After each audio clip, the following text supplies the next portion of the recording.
बिस्मिल्लाहिर्रहमानिर्रहीम। अस्सलाम वालेकुम नाज़रीन, मैं हूं सैयद अनवारुल हसन और आप देख रहे हैं programme Dastak PTV news Islamabad studio से। नाज़रीन, सदर मुमलिकत डॉक्टर आरिफ अलवी साहब ने गुज़श्ता रोज़ ट्वीट किया जिसमें उन्होंने कहा कि ऑफिशियल सीक्रेट तरमीमी बिल 2023 और पाकिस्तान आर्मी तरमीमी बिल 2023 पर उन्होंने दस्तखत नहीं किए और उन्होंने अपने अमले को कह दिया था कि मुकर्रर दिनों में इसे वापस भिजवा दिया जाए, लेकिन उन्हें मालूम हुआ कि उनके अमले ने उनकी हिदायत पर अमल नहीं किया। उनकी इस समाजी वेबसाइट पे खबर के बाद, इस ट्वीट के बाद, इस पोस्ट के बाद सियासी, आइनी और कानूनी हलकों में बहस छिड़ गई। आर्टिकल 75(1) के हवाले से जो डील करता है सदर मुमलिकत को, जब मुकन्नना से बिल उनको पास जाते हैं उसके बाद उनके पास क्या ऑप्शंस होते हैं, और इस हवाले से जो सदर पाकिस्तान का मौक़िफ़ सामने आया। हमने देखा कि गुज़श्ता रोज़ ही निगरान वज़ीर कानून और निगरान वज़ीर इत्तलात ने प्रेस कॉन्फ्रेंस की जिसमें उन्होंने बताया कौम के सामने कि सदर मुमलिकत के पास दो ही ऑप्शंस होते हैं। एक ये कि वो जो कानूनी बिल है उसकी मंजूरी दे दें और वो फिर एक्ट ऑफ लॉ बन जाता है, या फिर अगर उन पे उनके एतराज़ात हैं तो वो तहरीरी तौर पे अपने एतराज़ात के साथ बिल को वापस भिजवा सकते हैं। तीसरा ऑप्शन नहीं है, लिहाजा मुकर्रर जो 10 दिन होते हैं उसके बाद ऑटोमेटिकली ये कानून बन जाता है, इसकी अमली सूरत इख्तियार कर लेता है। लिहाजा ये जो दोनों बिल हैं ये कानूनी सूरत इख्तियार कर गए हैं। इस हवाले से हम बहस करेंगे, बहुत अहम मामला है और इस हवाले से चूंकि एक बहस छिड़ गई है इस पे जानने की कोशिश करेंगे कि आर्टिकल 75(1) है क्या, इसकी तशरीह क्या है और इससे मुतल्लिक हकायक क्या हैं। आज सदर पाकिस्तान ने एक और खबर भी ट्वीट ही की उन्होंने, और उन्होंने कहा कि उन्होंने जो उनके सेक्रेटरी हैं उनकी खिदमात वापस कर दी हैं और नया सेक्रेटरी उनके जो ऐवान सदर सेक्रेटेरिएट, उन्होंने कहा कि सदर पाकिस्तान के साथ उनकी तकरीरी तैनाती की जाए। एक तो ये मामला ज़ेर बहस है जिसको हम डिस्कस करेंगे, फिर दूसरा मामला वो भी नहायत अहमियत का हामिल है और वो है जड़ांवाला जो सान्या हुआ हमारी मसीह बरादरी के साथ। उस हवाले से आज वज़ीर-ए-आज़म पाकिस्तान अनवारुल हक काकड़ साहब वहाँ पर मौजूद थे, वहाँ गए, उन्होंने खिताब करते हुए इज़हार यकजहती किया और उन्होंने कहा कि पाकिस्तान का आइन तमाम शहरियों को बुनियादी मसावी हकूक़ फराम करता है और उनकी वहाँ पर मौजूदगी इस बात की ज़ामिन है कि ये इंश्योर किया जाएगा कि साने जड़ांवाला जैसे वाक़यात दोबारा रूनुमा ना हो और जो अक़लियती बरादरी का माली नुकसान हुआ है बहुत बड़ा, उसका मुआवजा भी दिया गया और उसको दोबारा गिरजा घर भी बनाए जाएंगे और जो मकानात मुनहदम हुए हैं, कर दिए गए हैं, उनको भी दोबारा तामीर किया जाएगा। उन्होंने कहा कि इस तरह के वाक़यात से पाकिस्तान की शर्म का बायस बनते हैं। बहसियत मुसलमान, बहसियत इंसान इस तरह के एक्ट्स को कोई भी कंडोन नहीं कर सकता। इस हवाले से भी हम गुफ्तगू करेंगे और जो मुमताज़ शख्सियत हमारे साथ आज की नशिस्त में शरीक गुफ्तगू आपसे करा देते हैं। हमें टीवी लिंक पर ज्वाइन किया है सेनेटर कामरान मुर्तज़ा साहब ने।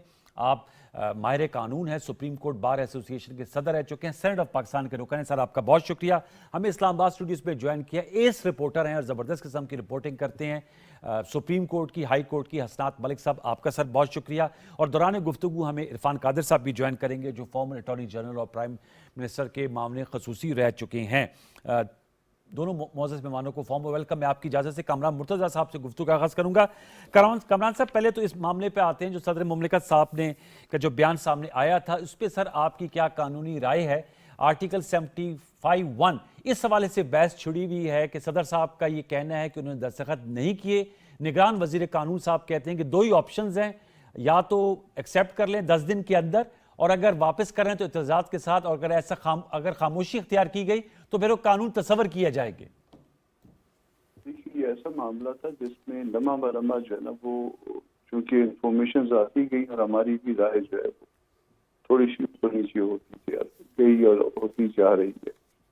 पहली बात तो ये है कि सदर साहब जो बज़ाहिर मतलब अब तक जो हालात आए हैं वो लग ये रहा है कि हर तरफ खेलने की कोशिश कर रहे हैं, उनको भी मुतमिन कर रहे हैं, इनको भी मुतमिन कर रहे हैं।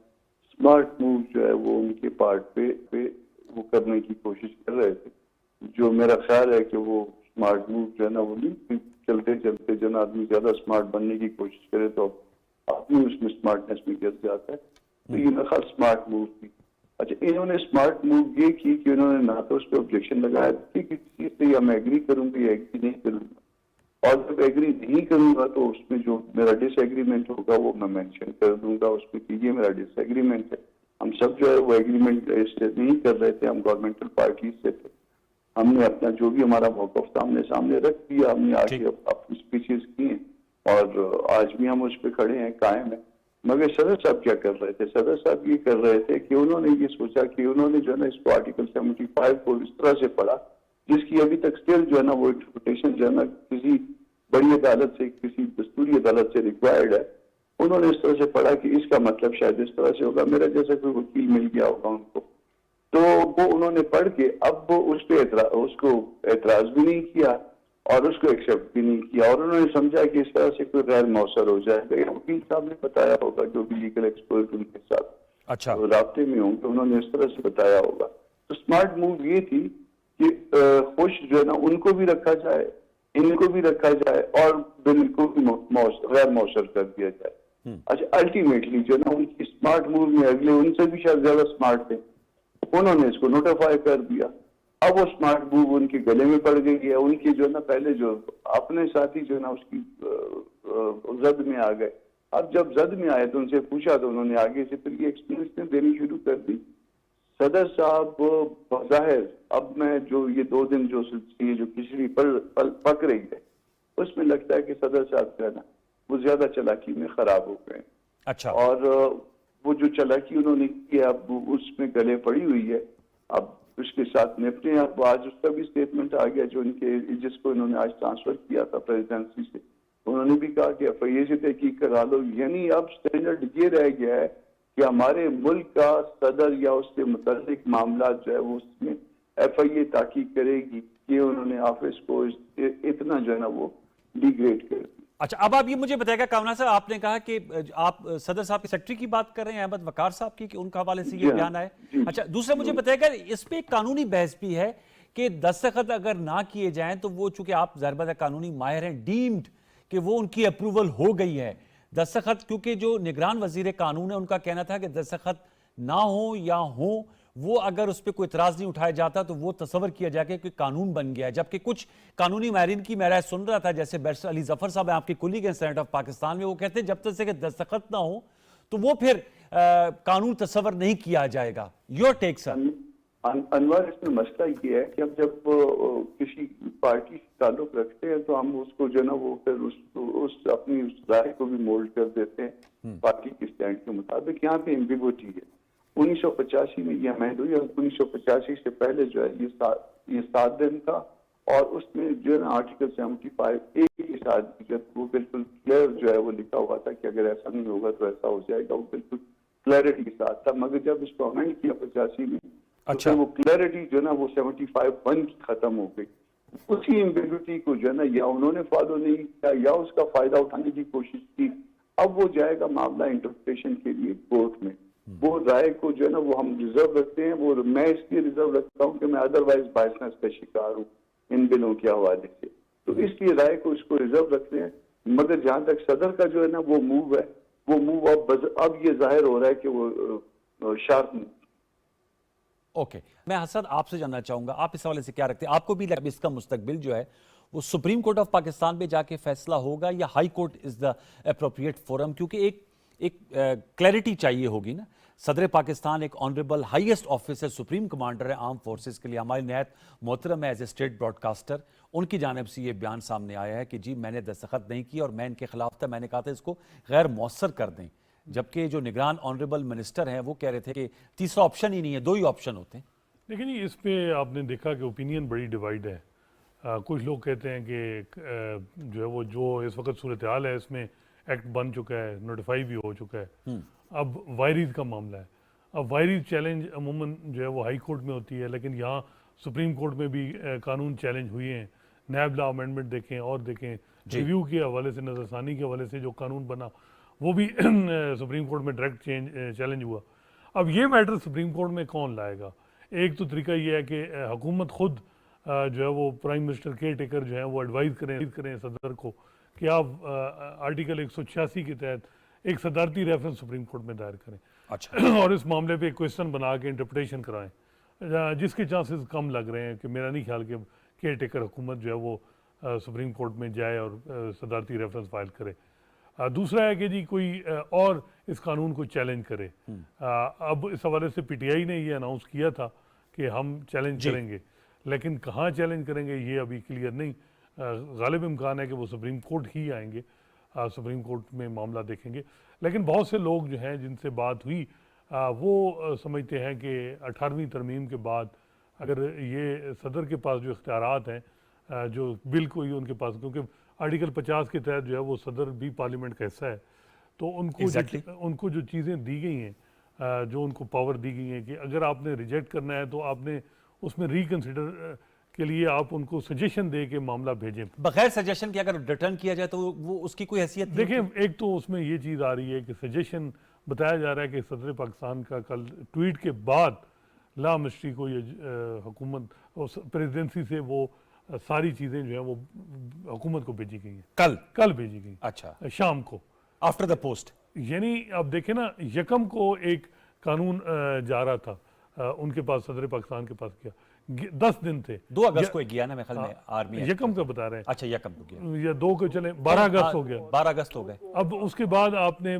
7-8 दिन रखे अपने पास।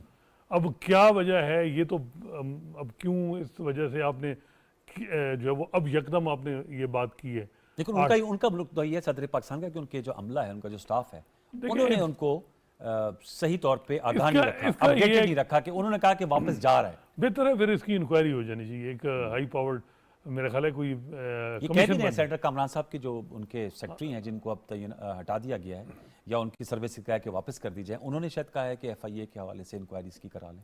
बिल्कुल, किसी से इंक्वायरी तो होनी चाहिए, ये बहुत बड़ा एक है मामला। अब देखें बड़ी जगह आई हुई है पूरी दुनिया में पाकिस्तान की, तो इसमें मेरा ख्याल है कि कोई ना कोई इसका ड्राफ्ट सीन, कोई चीज़ लॉजिकल एंड तक तो जाना चाहिए कि किसका ये फॉल्ट है और कहाँ से ये चीज़ हुई है। लेकिन जो बात है कि जी वापस कुछ आप और कवानीन 1 साल में हम देख रहे हैं कि सदर पाकिस्तान कुछ जो है वो सजेशन के साथ भेज रहे हैं, तो ये क्यों कानून आप बिल्कुल कैसे हैं कि ऐसे ही जो है वो भेज दें आप। इसमें भी कोई समझ नहीं आ रही कि क्यों ये चीज़ थी और इतना लेट क्यों की है।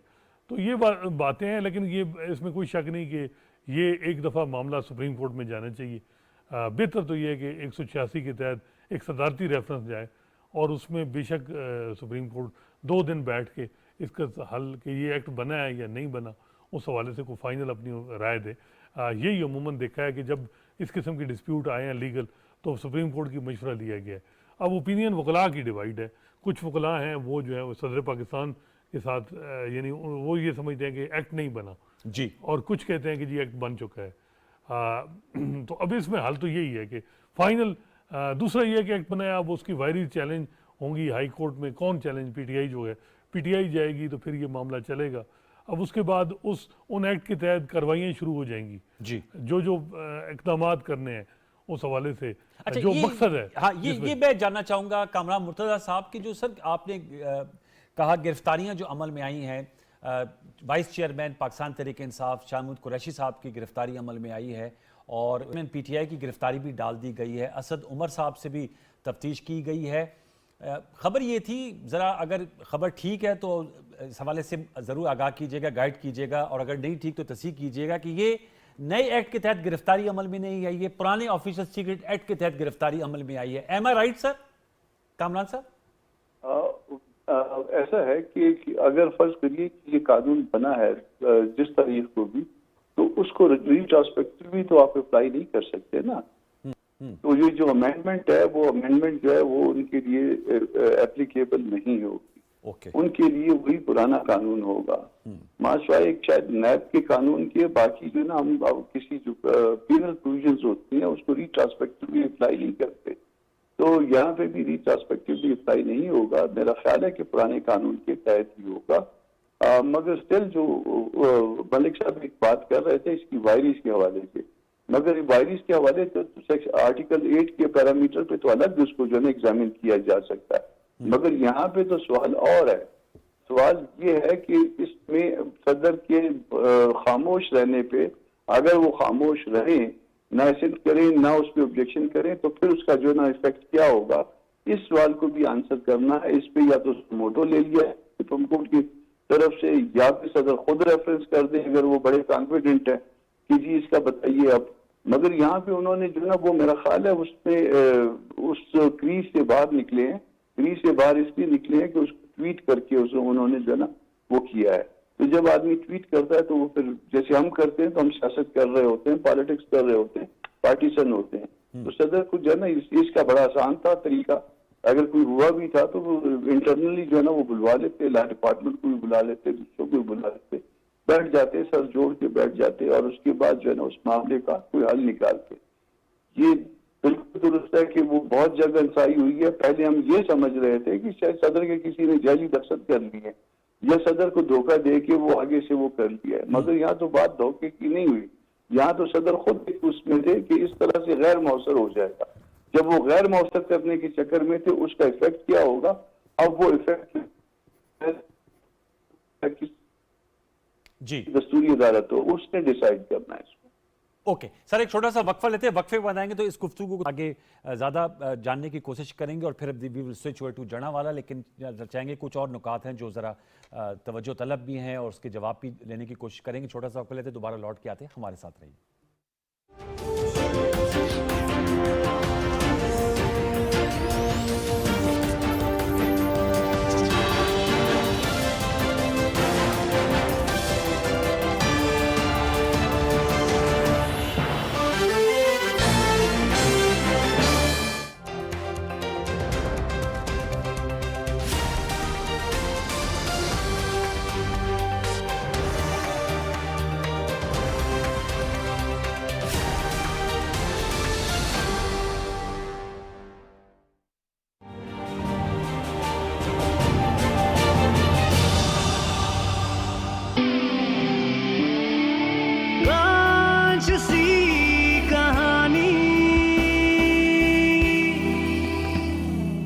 मुझे बताइए तो सही कि आखिर मेरे व्लॉग में ऐसी क्या बात थी कि जिसने आपको खुदकुशी पे मजबूर कर दिया?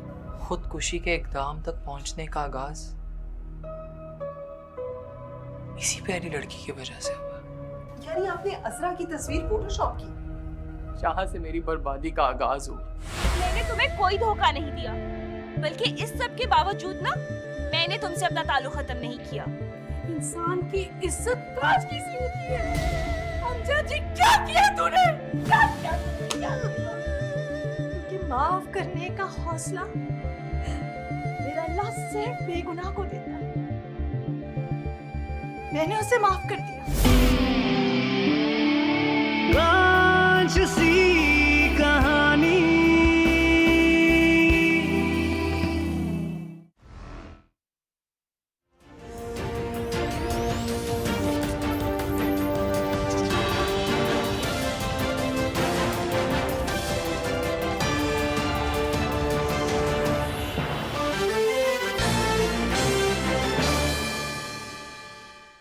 Welcome back viewers. हम गुफ्तगू करें सदर पाकिस्तान की जानिब से जो एक पोजीशन ली गई है आर्टिकल 75(1) के हवाले से, जो हमने आपको बताया ऑफिशियल सीक्रेट बिल, तरमीमी बिल 2023 जो कि अब कानून बन गया है, और आर्मी एक्ट तरमीमी बिल जो कानून बन गया, उस हवाले से हम गुफ्तगू कर रहे थे। सेनेटर कामरान मुर्तज़ा साहब और हसनात मलिक साहब से अब हमें ज्वाइन किया है सेनेटर शहादत अवान साहब, जो वज़ीर मुमलिकत बराए कानून रह चुके हैं PDM की इत्तेहादी हुकूमत में। सेनेटर साहब अस्सलाम वालेकुम।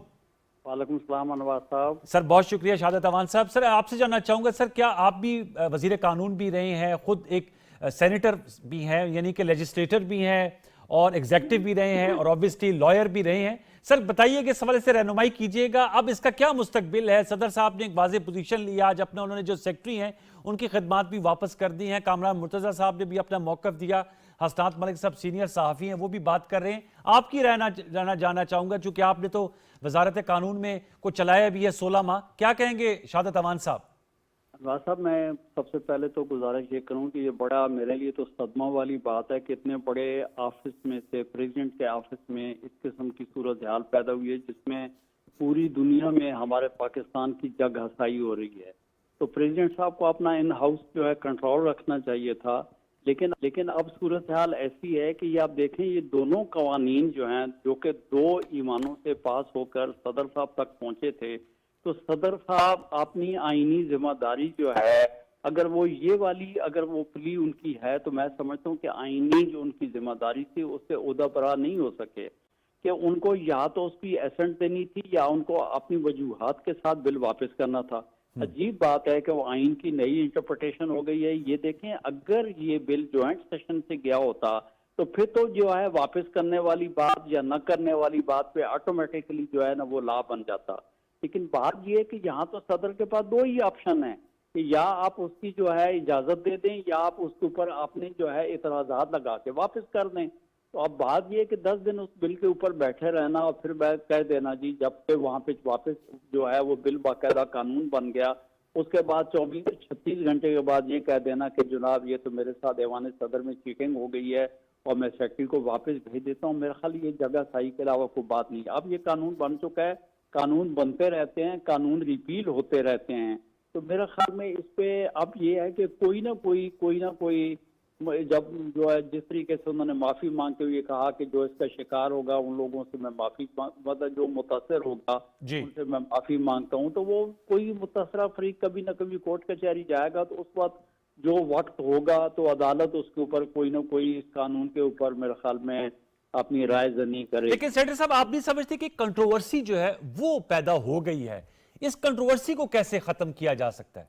देखिए जी, अगर बात यह है कि एक चीज किताब के ऊपर आने के बाद आप खाली उसको कंट्रोवर्शियल करके आप चाहेंगे मैं खत्म कर लूं, तो मेरे ख्याल में ये मुनासिब नहीं है। आप बताएं 2 मिनट के लिए जी, क्या अगर ये 2 मिनट के लिए ये कानून उनकी नजर में गलत हैं, पार्लियामान जो 2 ईमानों ने पास किए यूनानिमस उनके हिसाब से मतलब ये ठीक थे, और अगर ये पास हो जाते और ये जगह सही ना होती तो बेहतर ना होता, कभी ना कभी रिपील। लेकिन उससे ऑनरेबल प्रेसिडेंट मुत्तफिक नहीं थे ना सर इन बिल से। उनका मौकफ ये है कि वो इनसे मुत्तफिक नहीं थे और उन्होंने कहा था अपने स्टाफ को कि इनको वापस कर दिया जाए और उनको गैर मौसर कर दिया जाए।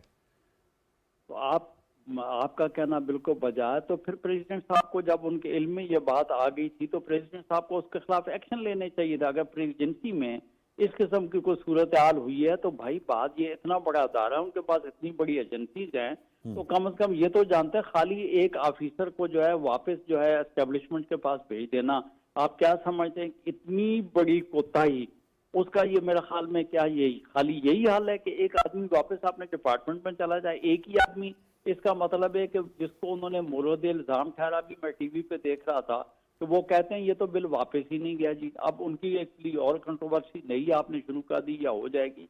तो मेरे ख्याल में ये है कि जो हो चुका, जो कानून बन चुका, अब इसके लिए जो कानूनी आईनी तरीका होगा वही होगा, और या कभी पार्लियामान जो है इसके ऊपर कोई ना कोई अगर कोई कानून गलत था तो उनकी पार्टी जिससे पहले वो वापसता रहे हैं उनका कोई आदमी इस कानून को रिपील करने के लिए चला जाए और जाना चाहिए, बजाय इसके कि हम अपने मुल्क और कौम का मिजाज बनाएं। सर ये मुझे बताएगा, जब सदर साहब का ये मौकफ जो सामने आया, जब उन्होंने पोस्ट की कि उन्होंने कहा इसको वापस भिजवा दें, तो जब कौमी असम्बली खत्म हो गई है, ज़ाहिर तहलील हो गई, सेनेट मौजूद है, तो वापस ये फिर कहाँ आता है? आपकी जो साबका वजारत थी, वजारत कानून के पास आता है, कौमी असम्बली के स्पीकर या चेयरमैन सेनेट के पास? ये जबरदस्त आपने वापस की है। ये अब जाएगा ज्वाइंट सेशन में जी, ये लैप्स नहीं करेगा, दोनों ईमानों से पास हुआ बिल है, ये ज्वाइंट सेशन में जाएगा। जब कभी ज्वाइंट सेशन होगा तो ज्वाइंट सेशन जो है या इसको पास करे या इसको अमेंड करे या इसको रिजेक्ट करे। अच्छा, मैं चाहूंगा आप मेरे साथ रहेगा कामरान मुर्तजा साहब, आप भी मुत्तफिक हैं सर जो बात सेनेटर शहादत अवान साहब कह रहे हैं कि जब वो भिजवाने की बात है तो ये अगर जब भी जाएगा तो ये ज्वाइंट सेशन में जाएगा। ज़रूरत है जब इंतखाबात होंगे, कौमी असम्बली नहीं आएगी 16वीं, तो फिर ये ज्वाइंट सेशन ही हो पाएगा। इस वक्त तो सेनेट है जिसके आप मुअज़्ज़ज़ दोनों अरकान हैं, कौमी असम्बली तो नहीं है मौजूद इस वक्त। अवान साहब मेरे भाई हैं, मैं डिस्प्यूट कर रहा हूँ। यहाँ पे इशू ये है कि आया ये बिल कानून बन गया या कानून नहीं बना। अगर नहीं बना तो फिर ज्वाइंट सेशन में जाएगा, अगर बन गया तो फिर तो ज्वाइंट सेशन में नहीं जाएगा। फिर जाए कोई इसको आर्टिकल 8 के पैरामीटर पे चैलेंज करे, ये फिर इस तरह से वापस वहीं पे जाएगा। फिर किसी कोर्ट ने अगर एज ए होल या उसकी कोई प्रोविजन जो है वो उड़ा दी तो उड़ा दी, और उसके बाद अगर कोई कोर्ट की डायरेक्शन है कि इसको फलां इसमें पैरामीटर पे लेके आया जाए तो वो अलग से बात होगी।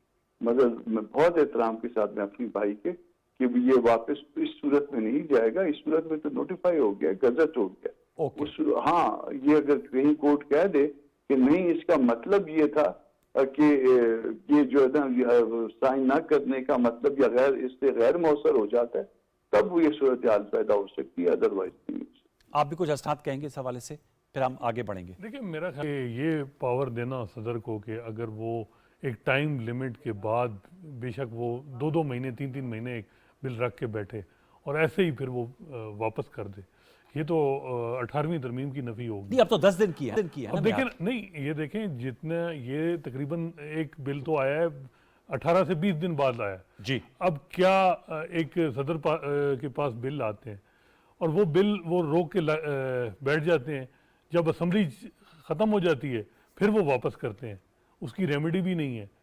तो ये मेरा ख्याल है चीज़ें देखने की ज़रूरी है और जो एक आप समझते हैं इसमें कानून के हवाले से कोई मजीद क्लैरिटी की जरूरत है या कानून वाजे है? देखें क्योंकि ये अब कंट्रोवर्सी तो बनी है, हाँ, कंट्रोवर्सी तो बन गई कंट्रोवर्सी, है और ना। इसका कंट्रोवर्सी हल यही होगा कि एक दफ़ा सुप्रीम कोर्ट की इस पे इंटरप्रिटेशन है।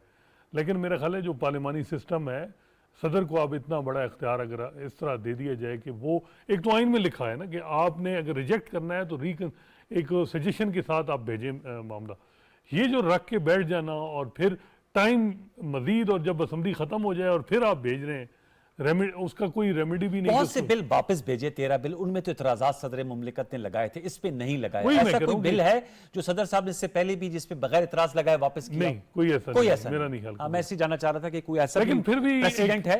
फिर भी नहीं है बिल्कुल, लेकिन फिर भी एक इंटरप्रिटेशन की जरूरत है क्योंकि अब सदर पाकिस्तान है वो, जाहिर है, उनकी तरफ से ये सुप्रीम बात कमांडर है। हैं। अब एक चीज डिस्प्यूट हुई है तो मेरा ख्याल है कि इंटरप्रिटेशन सुप्रीम कोर्ट की आनी चाहिए। अब क्योंकि किस सदर तरह- साहब ने आज भी जो पोस्ट किया उसमें तो अपनी पोजीशन पे कायम है ना, उन्होंने अपने सेक्रेटरी को बात वापस कर दी। बिल्कुल, लेकिन अब देखिए जो कमरान साहब कह रहे हैं कि सो मोटो ले लें सुप्रीम कोर्ट, और वो कि सो मोटो लिया जा सकता है, तो वो पॉसिबल मेरा ख्याल है नहीं। इस वक्त जो अंदरूनी सुप्रीम कोर्ट की पॉलिटिक्स है, सुप्रीम कोर्ट में जो इस वक्त हालात हैं, वहाँ इस वक्त पोजीशन नहीं है। मौजूदा चीफ जस्टिस रिटायर होने वाले हैं, तो गो के हाँ, मुकदमात वैसे लग गए हैं। कुछ केसेस उन्होंने लगा दिए हैं। जी। वैसे ये बड़ा इंटरेस्टिंग है कि कुछ अभी तक आखिरी टाइम तक उन्होंने सस्पेंस रखा है अपने, क्योंकि उन्होंने ये 90 दिन के अंदर इंतखाबात के हवाले से सुप्रीम कोर्ट बार की पिटीशन आज नंबर लग गया उसका, और दूसरा इमरान खान के केसेस लगा दिए गए हैं कि जी ट्रायल इस्लामाबाद हाई कोर्ट के फिर। तो ये मेरा ख्याल है कि सो मोटो नहीं, लेकिन ये एक मामला मेरा ख्याल है एक साइड या पीटीआई जो है लाजमी इस हवाले से सुप्रीम कोर्ट जाएगी, क्योंकि ये जो कानून है गो कि इतलाक नहीं हो रहा है, जो गिरफ्तारियां हुई हैं, गिरफ्तारियां उसमें नहीं हो रहा, नहीं हो भी नहीं सकता, लेकिन फ्यूचर में हो सकता है। तो ये होगा चैलेंज, वैसे चैलेंज होगा। चलें ठीक है, ये अहम नुकता उठाएं। चाहूंगा कि जरा हम अपने अगले मौजू की तरफ बढ़ते हैं, जड़ावाला केस। इस हवाले से कामरान मुर्तजा साहब, आपसे मैं सर जानना चाहूंगा, क्या कहेंगे सर, हमारा जो मुआशरे में ये इंतहा पसंदाना, जी कुछ आप कहना चाह रहे हैं, प्लीज प्लीज ऐड कर लीजिएगा कामरान साहब। इस चीज को, ये जो सदर का ये मामला है ना, इस चीज को जरा मिलाइए। जो जिस वक्त ये सेनेट में आया था, नेशनल असेंबली में तो इनके मेंबर्स नहीं थे, जब सेनेट में आया था तो पीटीआई वाले इस बात पे जो है वो हाउस छोड़ के बाहर निकल गए थे, वॉकआउट कर गए थे कि ख्वाजा आसिफ इसको पेश कर रहे हैं और वो ख्वातीन वाले मामले में माफी मांगी। तो वहां पे भी वॉक ओवर दिया था, ये याद है ना आपको? जी जी बिल्कुल, ये बड़ा अहम नुकता उठाया आपने। मैच बाजार जो है ना, वो सारा जो है ना, वो निके के अब्बा को भी खुश करो, अम्मा को भी खुश करो, निके को भी खुश करो, सबको खुश करो। ये आपने आम नुकता उठाया। वैसे कामरान साहब, मैं थोड़ा सा मौजूद जरा थोड़ा आगे बढ़ते ही, हमने इस पे तो काफी सहराजिल बहस की, और जैसे आप आए बात कि इस पर मजीद आने वाले दिनों में मजीद क्लैरिटी की भी जरूरत पड़ेगी। सर, जड़ावाला वाकया जो हुआ है, सानिया हुआ है, कामरान साहब आपसे, शहादत अमान साहब आपसे, फिर हसन साहब आपसे भी यही जानना चाहूंगा कि आज प्राइम मिनिस्टर मौजूद थे जड़ावाला में। इससे कबल हमने देखा जो आने वाले चीफ जस्टिस है काजी फैजीसा साहब, वो भी वहाँ पर मौजूद थे, दीगर पार्टियों के वफूद भी जा रहे हैं, मसीह बरादरी जो हमारे उलमा कराम भी जा रहे हैं। कामरान साहब, सर इस इंतहा पसंदाना रुझानात रवैयों को कैसे बदला जा सकता है? ये भी हमारा चेहरा मस्त कर रहे हैं पूरी दुनिया में। ये मुझे एक बात बड़ी अजीब सी लगती है बाज़ औक़ात ये लगती है कि आप यहाँ पे इतने इंतहापसंद हो जाते हैं, और फर्ज करो जब मैं और आप यूरोप जाते हैं, बल्कि वो भी जो इंतहापसंद कहलाते हैं वो भी यूरोप, अमेरिका, इंग्लैंड चले जाते हैं, किसी दूसरे बाहर के मुल्क में, वो सारी इंतहापसंदी खत्म हो जाती है। वहाँ हिंदू भी उनका दोस्त हो जाता है, सिख भी उनका दोस्त हो जाता है, ईसाई भी उनका दोस्त हो जाता है। यहाँ पे क्या प्रॉब्लम है खामखा आपको? यस, देखो सर, बात यह है कि सब अल्लाह पाक की मखलूक है, पहली बात, सब आदम की औलाद है, दूसरी बात, और 3 मज़ाहिब तो अपने बाप के तौर पे हजरत इब्राहिम को मानते हैं। बिल्कुल। 3 मजहब, और हम अगर फर्ज करिए कि हम हजरत ईसा पे अगर उनसे मोहब्बत ना रखें, उनके ऊपर हमारे ईमान में कोई कमी खामी हो, तो हमारा इस्लाम खतरे में पड़ जाता है। बिल्कुल। तो अगर आपको दूसरे मजहब, मैं खुद मुसलमान हूँ अल्हम्दुलिल्लाह, इधर आप सारे मुसलमान हैं अल्हम्दुलिल्लाह, मगर अगर किसी को हम में से किसी की शिकायत है किसी दूसरे मजहब के साथ या किसी अपने मजहब से के बंदे से, तो हमें कानून हाथ में लेने की बजाय हमें मामला रिपोर्ट करना चाहिए। इसके लिए थाने बने हैं, इसके लिए पुलिस बनी है, इसके लिए फोरम्स बने हुए हैं। इस तरह से खुदा के वास्ते इस तरह से अपना चेहरा मत बिगाड़िए। ये लोग आप पे हंसते हैं, इस हवाले से भी हंसते हैं, यानी वो आप उन बच्चों को देखिए, उन औरतों को देखिए, उन मर्दों को देखिए बिल्कुल। जिनको बेघर कर दिया गया, जिनकी आबादियों को जो है ना वो उनकी इबादतगाहों को नुकसान पहुंचाया गया।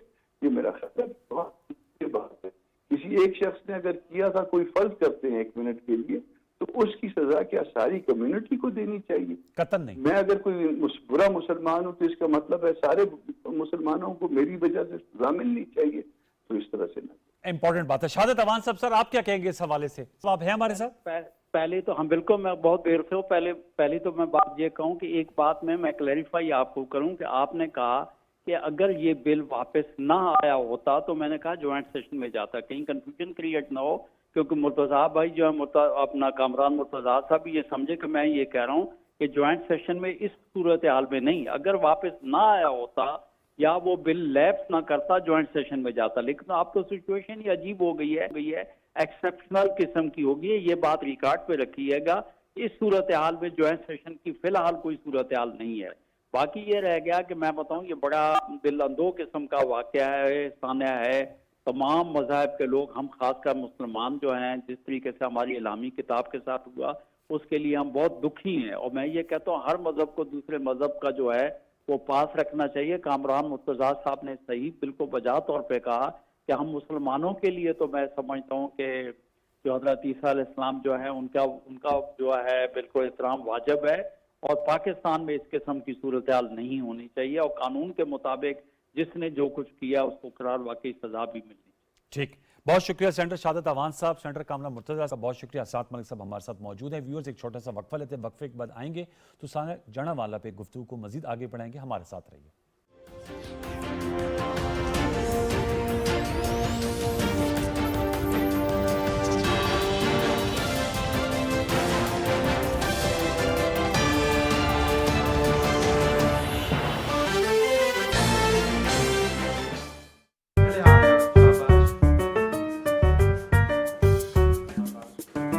ये तो बहुत ही मजबूत है।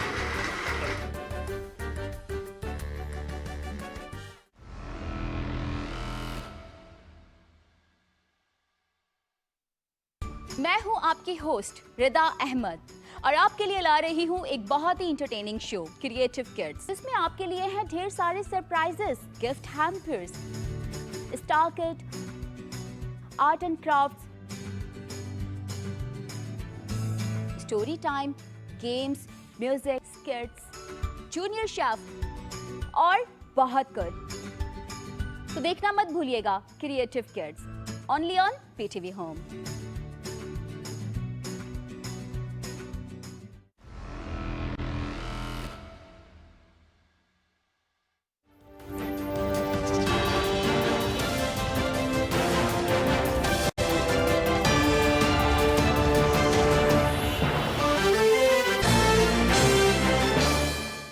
Welcome back viewers. हमें ज्वाइन किया है माहिर बैनुल-अक़वामी अमूर साबिक निगरान वजीर कानून और ह्यूमन राइट्स रह चुके हैं अहमर बिलाल सूफी साहब। अहमर साहब अस्सलाम वालेकुम।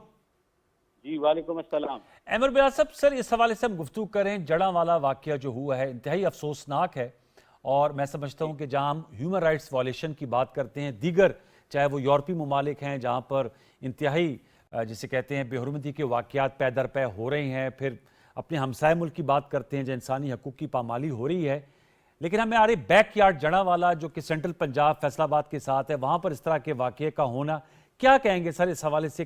किस किस्म का अमल कानून हरकत में आना चाहिए और कैसी मिसाल कायम की जानी चाहिए कि इस तरह के वाक़यात दोबारा ना हो? जी बहुत शुक्रिया। पहली बात तो ये है कि इस तरह के वाक़यात किसी भी जगह पर होना अफसोसनाक है जी। और पाकिस्तान में खास तौर पर इस तरह का जो वाक़या है उस पर सबको अफसोस है। माइनॉरिटीज के एसेट्स की प्रोटेक्शन पाकिस्तान के आइन में जिम्मेदारी है, कानूनी भी और आइनी भी पाकिस्तान की रियासत की।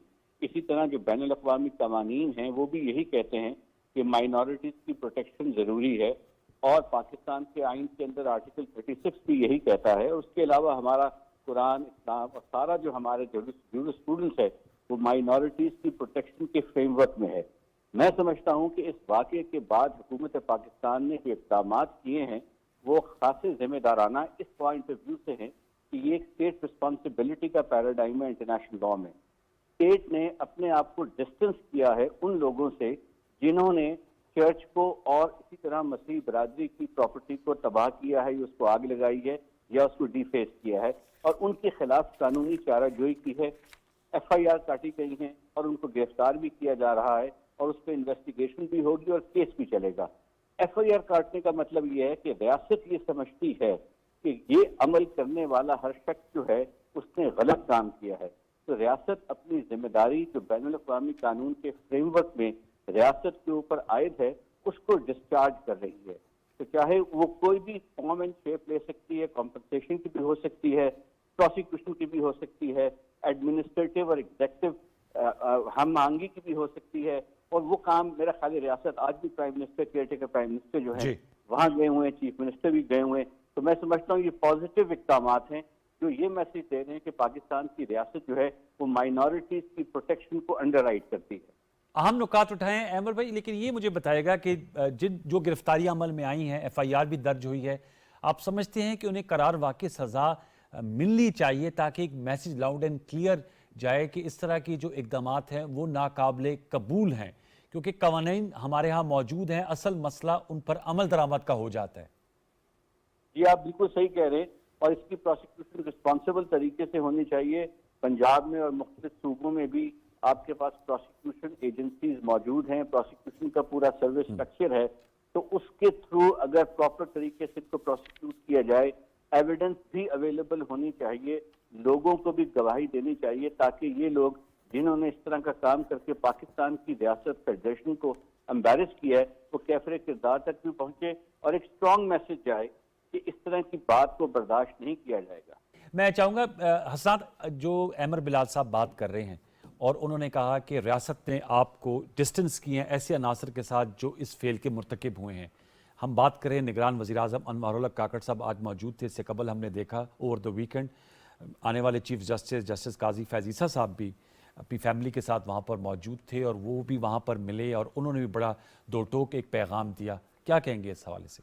मेरा ख्याल है कि ये प्रोएक्टिव मज़ीद रिस्पांस थोड़ा लेट आया, मज़ीद पहले देना चाहिए था। और जो अगले चीफ जस्टिस काजी फैज़ हैं उनका जो विज़िट था वो बड़ा सिग्निफिकेंट था। उसके बाद हमने देखा कि चीफ मिनिस्टर भी गए, आज केयरटेकर प्राइम मिनिस्टर भी गए, और जो सुप्रीम कोर्ट ने तो ऑलरेडी एक मैटर 2014 से मिनॉरिटीज़ के हकूक़ की प्रोटेक्शन का उठाया हुआ है मामला, गाए बगाए उसकी प्रोसीडिंग होती है, उनके फंडामेंटल उनकी जो राइट हैं जो प्रोटेक्शन के लिए उस पर प्रोसीडिंग होती रहती है और उस पर काफ़ी उनको फ़ायदे भी हुए हैं। ये जो मामला है इसमें जो है वो 184(3) मेरा ख्याल है कि जो असल मकसद है सो मोटो का वो है ओप्रेस क्लास को आपने फ़ायदा देना कि कब उनको कोई जब उन पे ज्यादती हो रही है तो उस पर कोई नोटिस। तो आप कहते हैं ये क्लासिक केस ये क्लासिक केस सो मोटो का, और उस हवाले से इतलात ये हैं कि कोई HR सेल ने लेटर भी दिया, लिखा है, कंसर्न अथॉरिटी से रिपोर्ट भी मांगी है।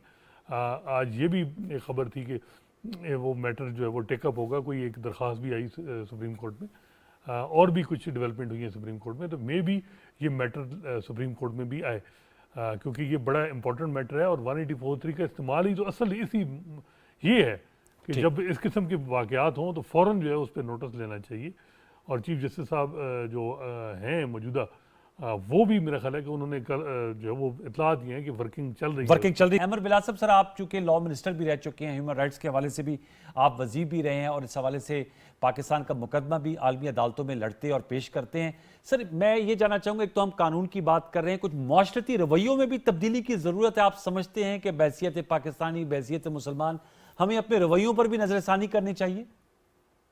जी बिल्कुल, हमें नज़रसानी करनी चाहिए, बल्कि साथ साथ जो हमारे मदारिस हैं और जो हमारे पॉलिटिकल पार्टीज हैं जिनका दीन की जानिब ज्यादा रुझान है, रजिस्टर्ड हैं वो पार्टी, उनको अपने अंदर भी कुरान और सुन्नत की वो तालीमात हुजूर पाक सल्लल्लाहु अलैहि वसल्लम जिसमें उन्होंने माइनॉरिटीज की प्रोटेक्शन को प्रीमियम दिया है, ना सिर्फ ट्रीटीज में जो इंटर ट्राइब ट्रीटीज थी, इंटर कम्युनिटी ट्रीटीज थी उनके ज़माने में जो उन्होंने खुद की और कई उसमें खुद उन्होंने ऑथर की और कॉवेनेंट अपने क्रिएट किए क्रिश्चियन कम्युनिटी के दरमियान और अपने दरमियान और उनको वारंटीज दी, रिप्रेजेंट किया, उनकी सेफ्टी, उनकी सिक्योरिटी, ये उनकी सुन्नत है हुजूर पाक सल्लल्लाहु अलैहि वसल्लम। हमें इस सुन्नत के हवाले से चाहे वो अपने मदारिस में हम बात करें, चाहे हायर एजुकेशन कमीशन के कॉन्टेक्स्ट में उसको इस चीज़ को शामिल किया जाए कि कुरान जो है वो एक covenant framework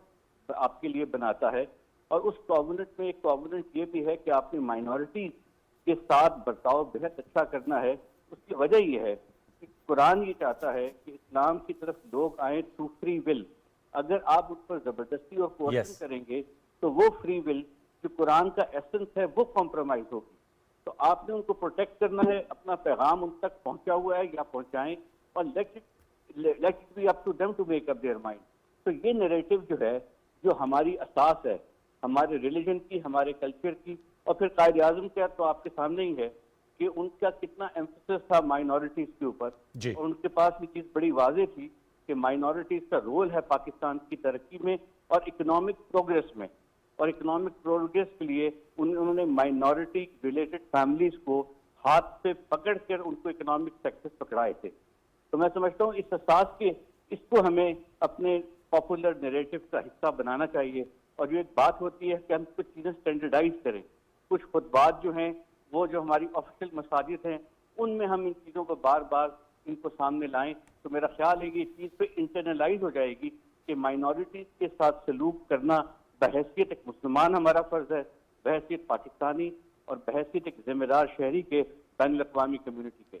Fairlie put up. Sir last में सर पुलिस के हवाले से क्या कहेंगे? सर जो पुलिस है हमारी उनको भी इन मामलात पे ज्यादा सेंसिटिव होना चाहिए अहमद बिलाल सर?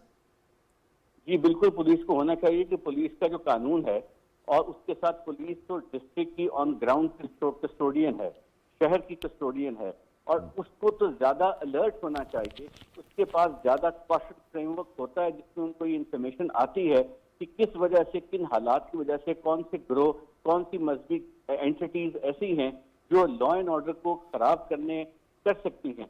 तो वो पहले ही प्रिवेंटिव मोड में उनको उनकी ट्रेनिंग जरूरी है कि वो उसमें जाएं। तो पुलिस का बहुत रोल है और पुलिस चाहे वो एक्ट है या पुलिस ऑर्डिनेंस है, दोनों के नीचे पुलिस एक्ट है या पुलिस ऑर्डर है, दोनों के नीचे रूल्स जो बने हुए हैं उनको जब आप लोकल गवर्नमेंट लॉ के साथ मिला के पढ़ें तो पुलिस की obligation to prevent minorities and to prevent any law and order situation की deterioration on account of minority mistreatment enhance हो जाती है। अहमद बिलाल सूफी साहब, सर बहुत शुक्रिया, आपने बहुत अच्छे तरीके से तमाम मामले का अहाता किया। Sir thank you so much for joining us. हमें अभी व्यूअर्स ज्वाइन किया है फादर सरफराज सैमन साहब हैं और आप हमारे निहायत मोहतरम हैं, हमारे साथ इस वक्त लिंक्ड हैं। अस्सलाम वालेकुम। वालेकुम अस्सलाम सर। जी मैं आपसे जानना चाहूँगा सर, आज प्राइम मिनिस्टर अनवारुल हक काकड़ साहब मौजूद थे और सानिया जड़ावाला के हवाले से वहाँ पर उन्होंने मसीह बरादरी से मुलाकात भी की और इस बात के हवाले से उन्हें यकीन दिलाया कि रियासत उनके साथ खड़ी है और रियासत पाकिस्तान में तमाम शहरियों के हकूक मुसावी हैं। क्या कहेंगे इस मैसेज का, वहाँ पर इनकी मौजूदगी, इससे क्या इम्पैक्ट पैदा होता है फादर? इनकी मौजूदगी और इनका जो ये पैगाम था ये हमारे लिए बहुत ही हौसला अफजा है और हमें इस बात पर फख्र है कि हमारे जो अभी प्राइम मिनिस्टर हैं वो हमारे साथ इस दुख की घड़ी में साथ हैं और वो हमारा गम बांट रहे हैं।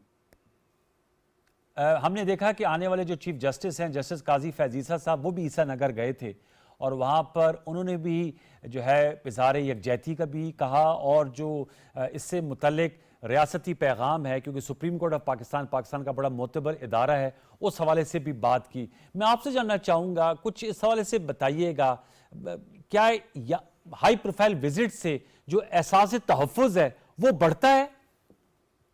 बिल्कुल बढ़ता है जी, क्योंकि पता चलता है कि हमारे अदलिया, हमारी मुकन्नना, हमारी अफवाज हमारे साथ इस वक्त खड़ी हैं जब हमें उनकी ज़रूरत है।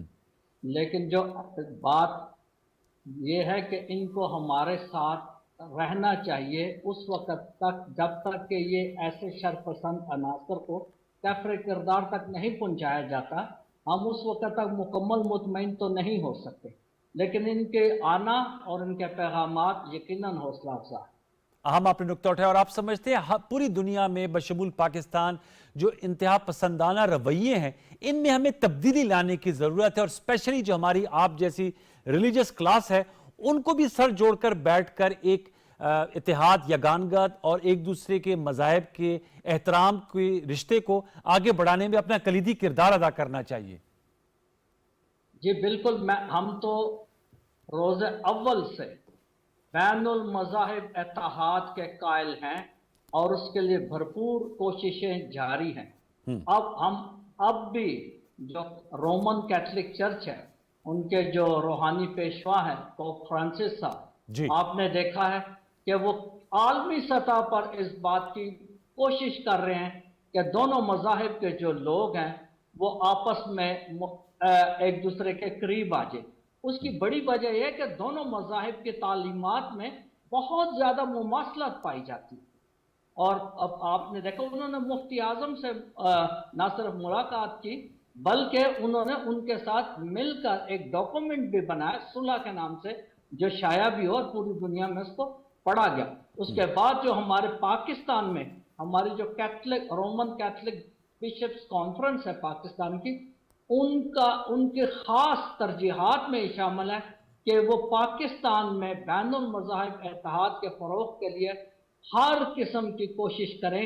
हमारे सेमिनार्स होते हैं जिसमें उलमा, मुफ्तियान और मशाइख शामिल होते हैं, हम भी शामिल होते हैं। इसके अलावा ईद हो, चाहे हमारी है या उनकी ईद हो, हम प्रोग्राम मिलकर करते हैं। और इसके अलावा भी हम कोशिश करते हैं कि एक दूसरे के साथ मिलकर इत्तेहाद का मुजाहरा करें। चलें, हम दुआ गो हैं कि ये जो काविशें हैं ये नतीजा खेज साबित हो वाले दिनों में बेहतर इत्तेहाद और यगानगत की हमें मनाज़िर नज़र आएँ। आपका बहुत शुक्रिया फादर सरफराज सैमन, आप हमसे गुफ्तगू कर रहे थे। व्यूअर्स, ये अहम जो गुफ्तगू की हमने प्रोग्राम के दूसरे हिस्से में बड़ी अहमियत की हामिल है कि हमें अपने रवैयों में तब्दीली लाना होगी और इस तरह के वाक़यात बिलखसूस पाकिस्तान में इसको भरपूर अंदाज में इसकी मजम्मत करनी होगी और ऐसे हमें इक़दाम उठाने होंगे रियासत को बहैसियत मजमूई और इनफरादी और इज्तिमाई सतह पर किस तरह के वाक़यात दोबारा रूनुमा ना हो। क्योंकि अगर यूरोपीय ममालिक में गुस्ताखाना हरकत होती है, हम मुश्तइल होते हैं, उस पर इज़हार अफसोस करते हैं, उसकी मजम्मत करते हैं, तो हमें इस तरह के वाक़यात से ख़ुद से इसलिए बचना होगा क्योंकि फिर